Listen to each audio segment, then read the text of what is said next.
नमस्कार दोस्तों, स्वागत है मेरे नए यूट्यूब चैनल पे। आज का टॉपिक है एससीपी प्रोजेक्ट लाइफ साइकिल। ठीक है, एससीपी प्रोजेक्ट लाइफ साइकिल होती क्या है पहले वो समझते हैं। और आज का टॉपिक भी बेसिकली वही है, एससीपी प्रोजेक्ट लाइफ साइकिल।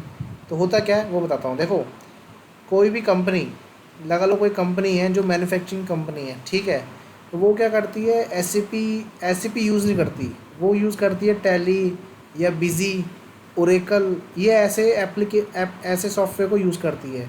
अब ये सॉफ्टवेयर कौन से हैं, सिर्फ फाइनेंस के हैं। तो इनको हर डिपार्टमेंट में एक फाइनेंस वाला बिठाना पड़ता है। ठीक है। अब कंपनी क्या बोलती है, कंपनी ये बोलती है कि भाई मेरी कंपनी तो बड़ी होती जा रही है, ठीक है, और रिपोर्ट बनने में बहुत टाइम लगता है, तो मुझे रियल टाइम बेसिस पे रिपोर्टिंग देखनी है। ठीक है, रियल टाइम बेसिस पे एक्टिविटी चेक करनी, कहाँ पे क्या हो रहा है। तो उनको ये पता होता है, जो मतलब जो अच्छी कंपनी होती है, ठीक है, मैन्युफैक्चरिंग कंपनी और अच्छी कंपनी, जो भी अच्छी कंपनी होती है, उसको इसके बारे में, एससीपी के बारे में पता होता है कि एससीपी एक सॉफ्टवेयर है जो हर एक मॉड्यूल के लिए बन रखा है। मॉड्यूल मतलब डिपार्टमेंट। तो एससीपी तो सब कंपनी क्या करती है कि एससीपी को जो इम्प्लीमेंट करती है कंपनीज, उनको ढूंढती है और उनसे क्या डील करती है कि हाँ एससीपी इम्प्लीमेंट कर दो हमारा। ठीक है। एससीपी मतलब, अब उनको पता लग गया भाई एससीपी एक सॉफ्टवेयर है जो हर एक मॉड्यूल के लिए है, जो रियल टाइम बेस पे सारी एक्टिविटी दिखाएगा हमारे हमारे बिजनेस के लिए। और ये खर्चा जो है वो बस एक ही बार तो होना है। करेक्ट। खर्चा एक बार होना है और सपोर्ट तो हम लेते रहेंगे। वो छोटे मोटे खर्चे तो वो कंपनी देख लेती है। तो कंपनी क्या करेगी, कंपनी ऐसी कंपनी, जो बिज़नेस होगा वो क्या करेगा, ऐसी कंपनी को फाइंड आउट करेगा जो एसएपी इम्प्लीमेंट करवाती हो। ठीक है। एसएपी की कंपनी उनको मिल जाती है। ठीक है। एक नहीं मिलती है, मल्टीपल मिल जाती है। लगाओ 10 कंपनी मिल गई एसएपी की जो एसएपी इम्प्लीमेंट करवाती हो। अब वो किससे करवाएगी, मैन्युफैक्चरिंग कंपनी जो है वो इम्प्लीमेंट किस कंपनी से करवाएगी। तो उस पर देखो, आजकल बहुत सिंपल है ये चीज़ें इम्प्लीमेंट करवाने के लिए। मतलब कुछ भी चीज़ अगर हम किसी भी चीज़ के लिए पे कर रहे हैं ना, तो हम दो चीज़ देखते हैं। पहला, प्राइस रीजनेबल हो। दूसरा, इसकी क्वांटिटी अच्छी हो। क्वांटिटी नहीं, क्वालिटी अच्छी हो। ठीक है। तो ऐसे ही ये दो चीज़ें देखी जाती है। तो 10 में से एक कंपनी को इम्प्लीमेंटेशन पूरा प्रोजेक्ट मिल जाएगा। ठीक है। प्रोजेक्ट मिलने के बाद क्या करेंगे, जो एसएपी की कंपनी होगी, ठीक है, जो एसएपी की कंपनी होगी वो क्या करेगी, एसएपी को एक्सप्लेन करेगी मीटिंग में। होती ना गैदरिंग मीटिंग, एसएपी की कंपनी और बिजनेस जो है वो गैदरिंग करते हैं। गैदरिंग में क्या होता है, जो एसएपी की जो कंपनी होती है, एसएपी जो इम्प्लीमेंट, एसएपी मतलब एसएपी कंपनी का मतलब ये हो रहा है, वो कंपनी जो एसएपी सॉफ्टवेयर इम्प्लीमेंट करती हो, जो इम्प्लीमेंट के प्रोजेक्ट उठाती हो। ठीक है। तो वो एसएपी के बारे में बताएगी। उसके बाद एसएपी के सब मॉड्यूल्स बताएगी। ठीक है। इतना बताने के बाद ये कंपनी के मैनेजमेंट करते हैं। कौन सी कंपनी के मैनेजमेंट, एसएपी के, जो एसएपी इम्प्लीमेंट करवाने वाली जो कंपनी होती है ना, उसके मैनेजमेंट करता है ये, कि एसएपी के बारे में बताना, एसएपी के सब मॉड्यूल्स के बारे में बताना। ठीक है। ये काम हुआ, ये काम होता है हमारे पहले स्टेप में। ठीक है। ये स्टेप कहाँ होता है, पहले पहले स्टेप में। मतलब इस स्टेप के अंदर सिर्फ क्या होता है, वेंडर कंपनी, जो मैन्युफैक्चरिंग कंपनी है ना, वो सिर्फ वेंडर सेलेक्ट करती है कि इस वेंडर से हम इम्प्लीमेंट करवा लेंगे। करेक्ट। दूसरे स्टेप में क्या होता है, प्रोजेक्ट प्रिपरेशन में क्या होता है कि हम क्या करते हैं, जो कंसल्टेंट होते हैं वो एसएपी को रिप्रेजेंट करते हैं, सब मॉडल को रिप्रेजेंट करते हैं। ठीक है। रिप्रेजेंट करने के बाद क्या करते हैं कि मॉड्यूल वाइज, भाई मेरे पास एसडी वाला है, एमएम वाला है, पीपी वाला है, क्यूएम वाला है, एफआई वाला है और सीओ वाला है। इनको क्या करेंगे, इनको बोलेंगे जाओ अपने डिपार्टमेंट में जाओ और बिज़नेस को अंडरस्टैंड करके आओ। अब वो बिज़नेस को अंडरस्टैंड करने के लिए क्या करेंगे, वो एचओडी से बात करेंगे। मतलब एससीपी कंसल्टेंट है वो एचओडी से बात करेंगे। HOD head of department of manufacturing, finance, sales and distribution, costing का अलग होता है। ठीक है। एडमिन का अलग होता है। तो उनसे बात करके वो क्या करेंगे, एक लिस्ट प्रिपेयर करेंगे। पहले क्या करेंगे, लिस्ट प्रिपेयर करेंगे कि उस लिस्ट में उनका बिज़नेस पूरा लिखा होगा। एससीपी कंसल्टेंट क्या करेगा, उनका पूरा बिज़नेस, उनका जो पूरा बिज़नेस है कैसे रन होता है, किस तरह रन होता है, मॉड्यूल वाइज वो एक एजेस बनाएंगे। एजेस कुछ नहीं होता है, एक माइक्रोसॉफ्ट वर्ड के अंदर एक प्रेजेंटेशन जिसमें एसएपी नाम की कोई चीज़ होगी नहीं, उसके अंदर होगा कंपनी का बिजनेस कैसे रन होता है। अगर मैंने प्रोडक्ट को हाँ करा तो क्या प्रोसेस होगा, अगर मैंने प्रोडक्ट को मना कर दिया तो क्या प्रोसेस होगा, ठीक है। और अगर प्रोडक्ट, क्योंकि देखो हाँ या ना, इसके अलावा कुछ होता नहीं है, करेक्ट। तो एजेस बन गए। एजेस मतलब माइक्रोसॉफ्ट वर्ड में बिजनेस बिजनेस मेंशन कर दिया किसने, ऐसे भी कंसल्टेंट ने। अब उसका ये काम हो गया तो दूसरा स्टेप भी ख़त्म हो गया। तीसरा step business blueprint. Business blueprint के अंदर क्या होता है कि जो हमने एजेस बनाया है, भाई याद रखना एजेस के अंदर बिजनेस का जो मैन्युफैक्चरिंग बिजनेस है ना, उसका पूरा प्रोसेस है, कैसे बाय, कैसे सेल, कैसे क्या बोलते हैं रिपोर्टिंग, सब उसमें मेंशन होता है। पर जो एजेस बनाया है ना हमने, उसमें एसएपी नामी कोई चीज़ नहीं है। उसके बाद जब वो एजेस का हम क्या करेंगे, एक ब्लूप्रिंट बनाएंगे एसएपी में कि अब आपका सिस्टम, अब आपका जो बिज़नेस होगा वो इस तरह दिखेगा एसएपी में। तो उसको हम क्या बोलते हैं, वो जो डॉक्यूमेंट बनाते हैं उसे क्या बोलते हैं हम, बिजनेस ब्लूप्रिंट। हाँ, बिजनेस ब्लूप्रिंट बनाने से पहले ना एजेस को दिखाना ही पड़ता है। किसको दिखाना पड़ता है, मैन्युफैक्चरिंग कंपनी को, और उसके डायरेक्टर से, मैनेजिंग डायरेक्टर से, और जितने भी डिपार्टमेंट के जो है एचओडी होते हैं उनसे अप्रूवल लेना पड़ता है। अगर मैं एफआई का हूँ तो मैं एफआई एचओडी फाइनेंस से अप्रूवल लूँगा कि आपका जो बिज़नेस है यही है ना। वो अगर हाँ कर देगा तभी ब्लूप्रिंट बनता है, अदरवाइज़ ब्लूप्रिंट नहीं बन पाता। तब तक तो फिर अगर उसने बोल दिया नहीं, तो फिर प्रोजेक्ट प्रिपरेशन के अंदर ही आप उसमें मतलब चेंजेस करते रहो। ठीक है, अप्रूवल मिल गया तो ब्लूप्रिंट बनेगा कि भैया अब आपका बिज़नेस जो है वो इस तरह दिखेगा एसएपी के अंदर। तो वो भी डॉक्यूमेंट होता है, उसे बोलते हैं बिजनेस ब्लूप्रिंट। थर्ड स्टेप खत्म। चौथा स्टेप, अब एसएपी का सिस्टम मिलेगा हमें, सैंड बॉक्स मिला होगा। सैंड बॉक्स के अंदर हम कन्फिगरेशन स्टार्ट करेंगे। मतलब आपके लिए बोलता हूँ डेवलपमेंट सिस्टम। डेवलपमेंट सिस्टम का मतलब हुआ कि जहाँ पे हम डेवलप कर रहे हैं कन्फिगरेशन को, कन्फिगरेशन इम्प्लीमेंटेशन जो भी है, एमएम वाले, एसडी वाले, एफआई वाले, सीओ वाले अपने अपने अपने मॉड्यूल्स में कन्फिगरेशन इम्प्लीमेंटेशन सब करते हैं। जैसे वो काम हो जाता है तो फिफ्थ स्टेप पे ना आके वो सिस्टम देते हैं क्लाइंट को देते हैं, और क्लाइंट को देते हैं ट्रेनिंग। ठीक है, सिस्टम बनने के बाद वो क्लाइंट को देंगे ट्रेनिंग। ट्रेनिंग देने के बाद उनको बोलेंगे ये लो भाई सिस्टम, ठीक है, और इसमें अपने प्रोसेस को रन करो। ठीक है, अब डेवलपमेंट के अंदर आपने कॉन्फ़िगरेशन करी, ठीक है। याद एक चीज़ मैं आपको पहले क्लियर कर रहा हूँ कि मैंने क्या करा, मुझे रिलेशन जो ये फोर्थ स्टेप है इसमें मुझे सिस्टम मिला। सिस्टम का नाम था डेवलपमेंट क्लाइंट 100। उसमें मैंने कॉन्फ़िगरेशन करी और कॉन्फ़िगरेशन को मैंने कॉपी कर लिया एक दूसरे सर्वर पे, डेवलपमेंट 2 मान लो, उसका नंबर दे दिया मैंने 110। तो अब इसकी जितनी भी कॉन्फ़िगरेशन है वो इसमें आ गई।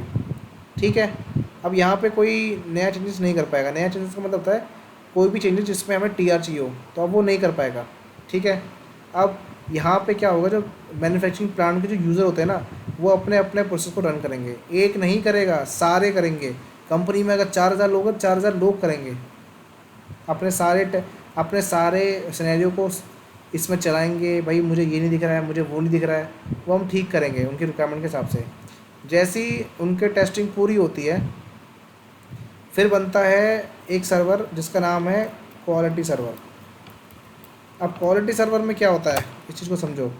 क्वालिटी सर्वर में देखो इसी की ही कॉपी है, डेवलपमेंट की कॉपी क्वालिटी सर्वर में होती है। बस इसमें क्या है कि अब देखो मैंने इससे पहले क्या बोला कि इसमें जो यूज़र है वो अपनी टेस्टिंग करेगा, करेक्ट, वो अपनी टेस्टिंग करेगा। अब यूज़र जब टेस्टिंग करेगा उससे पहले हम एसएपी फीको कंसल्टेंट या फिर कोई भी मॉड्यूल का कंसल्टेंट वो सबसे पहले टेस्टिंग करेगा, फिर यूज़र टेस्टिंग करता है। पहले हमें तो पता लग जाए कि भाई सब कुछ सही चल रहा है नहीं चल रहा है। फिर जैसे हमने अपने आप को मतलब हमने अप्रूवल दिया कि सिस्टम सही चल रहा है मेरे हिसाब से, अब हम यूज़र को बोलूँगे भाई यूज़र अब तू चला अपने हिसाब से। ठीक है, जैसे ही वहाँ से अप्रूवल आएगा क्वालिटी सर्वर नया बन के आएगा। एक और सर्वर मिलेगा मुझे, इसका नंबर होगा लगा लो 200, क्लाइंट 200। इसके अंदर बेसिकली हम क्या करेंगे, उसको बोलेंगे भाई एक काम का तो अपना डाटा दे और मैं डाटा को अपलोड करता हूँ। डाटा अपलोड करना, और जो भी यूज़र ने टेस्टिंग करी थी और जो भी यूज़र ने एक्स्ट्रा मांगा मेरे से, उसकी भी टेस्टिंग इसमें करना और उससे करवाना, दोनों काम इसमें करवाना। और जैसे ही ये हो जाता है तो टेस्टिंग हमारी पूरी हो जाती है। फाइनल प्रिपरेशन क्या होता है, भाई डेवलपमेंट बन गया था, डेवलपमेंट से क्वालिटी बन गया, अब प्रोडक्शन। प्रोडक्शन भी कॉपी होता है बेसिकली डेवलपमेंट की, ठीक है। इसमें बस क्या होंगे, जो क्वालिटी में जो भी रिक्वायरमेंट होगी, जो जब टेस्टिंग चल रही थी यूज़र की, और क्वालिटी में जो जो डिमांड करी यूज़र ने, उन सबको फिर यहाँ भी मतलब क्या करते हैं, उसको इन्हेंस करके यहाँ पे नया टी कोड बना लिया, नया इन्हेंसमेंट कर दी, जिसके वजह से यूज़र बोल रहा है हाँ अब ठीक है, मुझे कंफर्टेबल लग रहा है, तो चेंजेस करना, ठीक है। प्रोडक्शन के लिए क्या करते हैं हम, फाइनल प्रिपरेशन में क्या होता है कि जो प्रोडक्शन होता है उसमें हम क्या करते हैं कि जो कंपनी का कट ओवर डाटा होता है, कट ओवर डाटा जो होता है उसे बोलते हैं, जब महीना ख़त्म हो जाता है तो महीना ख़त्म होने पे जो ओपनिंग बैलेंस होता है अकाउंट्स पेबल का, अकाउंट रिसीवेबल का, मटेरियल का, इन्वेंट्री का, कॉस्टिंग का ले लो, प्रोडक्शन का ले लो, सेल्स का ले लो, तो जो कट ओवर एक्टिविटी उसे ही बोलते हैं। जब आपका जो बैलेंस खड़ा होता है उसको आप अपलोड करते हो, ठीक है, एक डेट लेने के बाद एक डेट फिक्स करोगे कि इस डेट पे ही चलेगा वो, ठीक है, पोस्टिंग के लिए। उसके बाद आप क्या करोगे, वो डाटा को आप यहाँ प्रोडक्शन पे अपलोड कर दोगे, ठीक है।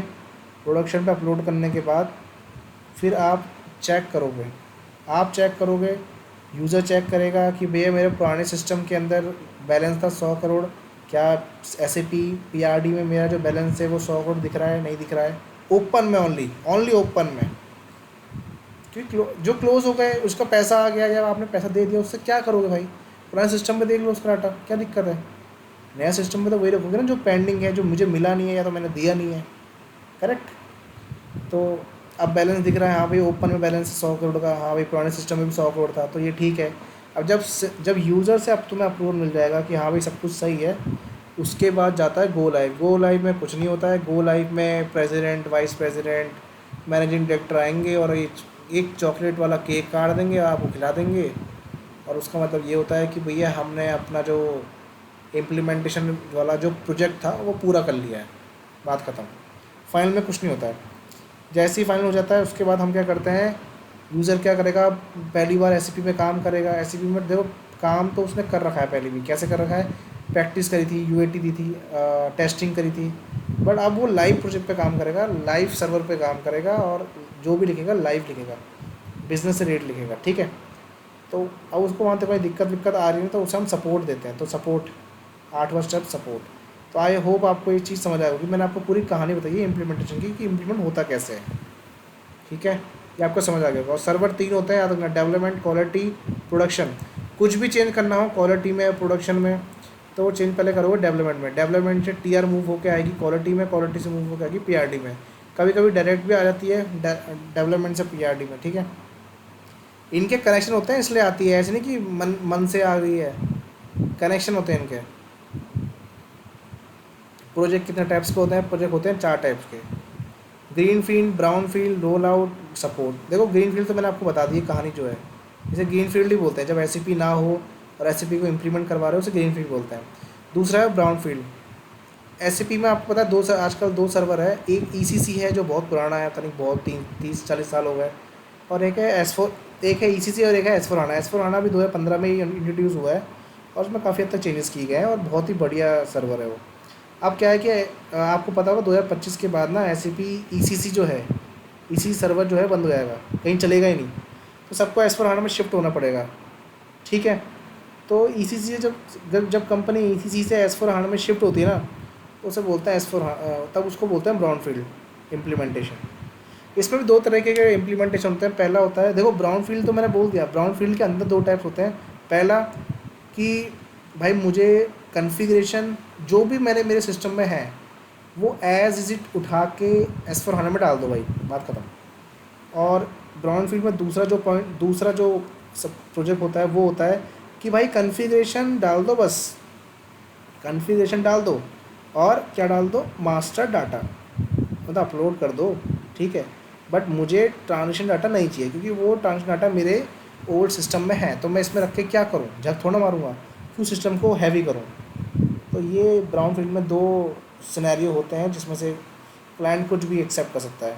रोल आउट बहुत सिंपल है भाई, देखो आपकी कंपनी SAP में तो है ही, ECC हो या S4HANA हो, उससे कोई मुझे फ़र्क नहीं पड़ता, बट फ़र्क ये पड़ता है कि आपकी कंपनी ने एक और कंपनी का एक्वायर कर लिया, और आप ये बोलते हो कि भैया अब मुझे इस बिज़नेस को भी SAP में डालना है, नए कंपनी कोड बना दो, और शुरू कर दो। दूसरा, इसी में एक और सिनेरियो कि आपकी कंपनी इंडिया में थी, आज वो अमेरिका में होगी, तो अमेरिका का अलग से कंपनी कोड बना रहे हो आप, ठीक है। 3 हो गए। सपोर्ट, लास्ट, सपोर्ट देना। भाई सिंपल सी बात है, कोई यूज़र कोई दिक्कत हो रही है, आपको फ़ोन कर लेगा, आपको मेल कर देगा, आपको एक पोर्टल पे मैसेज कर देगा, भाई दिक्कत आ रही, सॉल्व कर दो इशू। तो बस उसको सॉल्व करना है, 2 या 3 दिन या 7 दिन का टाइम लगता है, कर दो भाई, बात ख़त्म। तो ये एक project SAP project life cycle है। आई होप आपको अच्छा लगा होगा, क्योंकि जो मैंने बताया है वो गो लाइव मतलब वो प्रोजेक्ट्स में ही यूज़ होता है ऐसी चीज़। आपने कभी एजेस नहीं सुना होगा, आपने कभी ये नहीं पढ़ा होगा कि अप्रूवल लेना पड़ता है जिसका भी। तो अप्रूवल चाहिए होता है भाई, जिसका बिज़नेस है वो तो पहले देख ले भाई, जो तूने बनाया है वो सही बनाया नहीं बनाया है। अगर उसे लगता है कि हाँ करने पे वही कर, वही तूने लिखा है जो हम करते हैं, जो बिज़नेस करता है, ना करने में बिज़नेस कहता है कि भाई सीधा फाड़ के फेंक दो पीओ को, ठीक है, और तूने ऐसे ही लिखा है, नहीं लिखा है कि फाड़ के फेंक दो, बस बात ख़त्म। तूने बिल्कुल सेम टू सेम लिखा है, अप्रूवल मिलने पे ही बिज़नेस ब्लूप्रिंट बनता है, चाहिए करना, ठीक है। तो आई होप आपको ये वीडियो अच्छी लगी होगी। मैं कभी भी वीडियो को पोज नहीं करता, रोकता नहीं हूँ, मैं बोलता रहता हूँ, क्योंकि आपको बताना ज़रूरी है। बीच में बोल के सब्सक्राइब कर दो मेरे चैनल, मुझे अच्छा नहीं लगता। तो मैं अभी बोलता हूँ कि प्लीज़ मेरे चैनल को सब्सक्राइब कर दो, लाइक कर दो, ठीक है, और हो सके फैला दो, उन्हीं को फैलाओ जो SAP में आना चाहते हैं और SAP में FICO MMSD के बारे में पढ़ना चाहते हैं, बस उन्हीं को देना, उन्हीं को आइडिया दो इन चीज़ों का। अदरवाइज़ मुझे और कोई सब्सक्रिप्शन नहीं चाहिए। तो आए हो आपको ये वीडियो अच्छी लगी होगी। अगर वीडियो अच्छी लगी हो तो लाइक कर दो और कमेंट कर दो। कमेंट में अगर लगता है कुछ कि ये कमी है तो वो भी बता दो, ठीक कर देंगे। धन्यवाद।